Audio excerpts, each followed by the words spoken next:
నమస్తే అండి. Welcome to cook with Manju. ఇవాళ మనము సొరకాయ పులుసు ఎలా ప్రిపేర్ చేయాలో చూద్దాము. ఈ ప్రాసెస్లో చేయండి. చాలా అంటే చాలా టేస్ట్గా ఉంటుంది. రైస్లోకి బాగుంటుంది, జొన్న రొట్టెలోకి చాలా బాగుంటుంది. ఈ పులుసు ప్రిపేర్ చేయడానికి సొరకాయ అయితే ఇలా లేత సొరకాయ తీసుకోవాలి.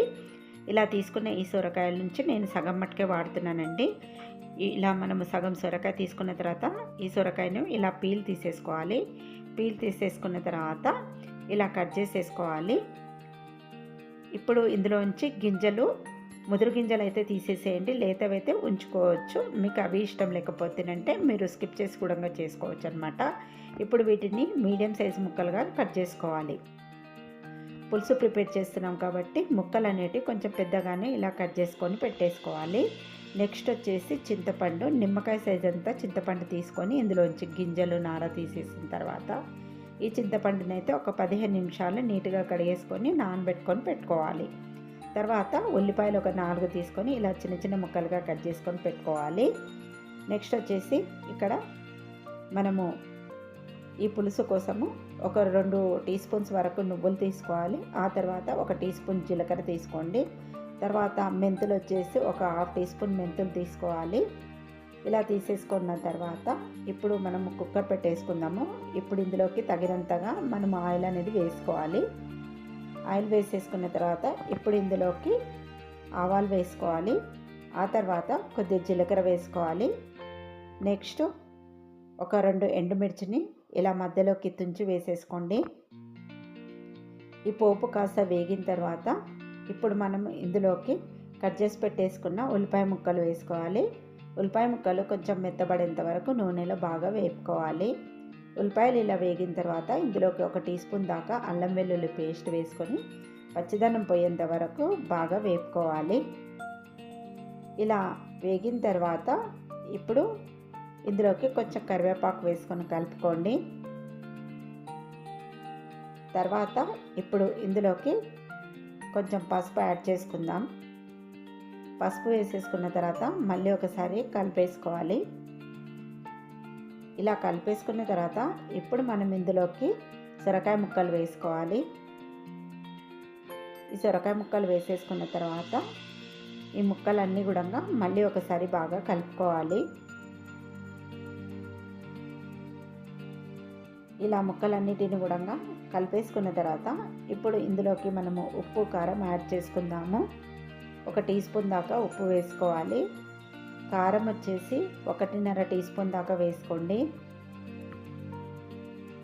వేసేసుకున్న తర్వాత ఈ ఉప్పు, కారము పట్టేటట్టు ముక్కలకు మళ్ళీ ఒకసారి కలుపుకోవాలి. ఇలా కలిపేసుకున్న తర్వాత ఇప్పుడు మనం ఇందులోకి వాటర్ వేసుకోవాలి. 1.5 గ్లాస్ దాకా వాటర్ వేసుకోవాలి. చిన్న గ్లాస్ తోటి 1.5 గ్లాస్ వాటర్ వేసుకుంటే సరిపోతుంది. ఇలా వాటర్ వేసేసుకున్న తర్వాత ఇప్పుడు ఒకసారి కలుపుకోవాలి. కలిపేసుకున్న తర్వాత ఒక 3 విజిల్స్ వచ్చేంత వరకు సొరకాయ ముక్కలను ఉడికించుకోవాలి. ఇప్పుడు లిడ్ క్లోజ్ చేసేసి 3 విజిల్స్ వచ్చేంత వరకు ఉడికించుకుందాము. ఈలోగా నువ్వులు వేపుకోవాలి. నువ్వులు వేగిన తర్వాత ఇప్పుడు జీలకర్ర, మెంతులు కూడా వేపుకోవాలి. ఇప్పుడు ఇవి కాస్త చల్లార్చిన తర్వాత మనం మిక్సీ పట్టుకోవాలి.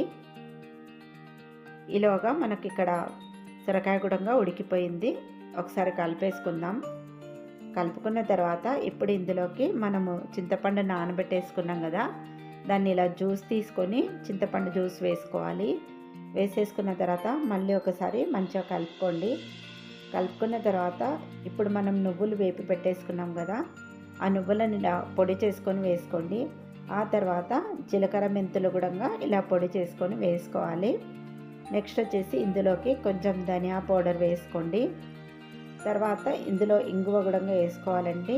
చాలా టేస్ట్ ఉంటుంది పులుసు కూరల్లో. తర్వాత మెయిన్గా బెల్లం అయితే అస్సలు స్కిప్ చేయకండి. చాలా చాలా రుచి ఉంటుంది బెల్లం వేసుకోవడం వల్ల.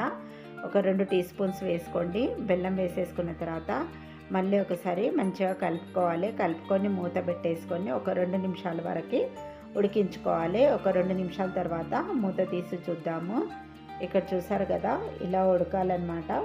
ఇప్పుడు ఇందులోకి కొంచెం కొత్తిమీర యాడ్ చేసుకుందాము. కొత్తిమీర వేసేసుకున్న తర్వాత ఈ కొత్తిమీర ఫ్లేవర్ అంతా మనకు కర్రీకి పట్టాలి కాబట్టి ఒకసారి కలిపేసుకొని మళ్ళీ దీనిపైన మూత పెట్టేసుకుందాము.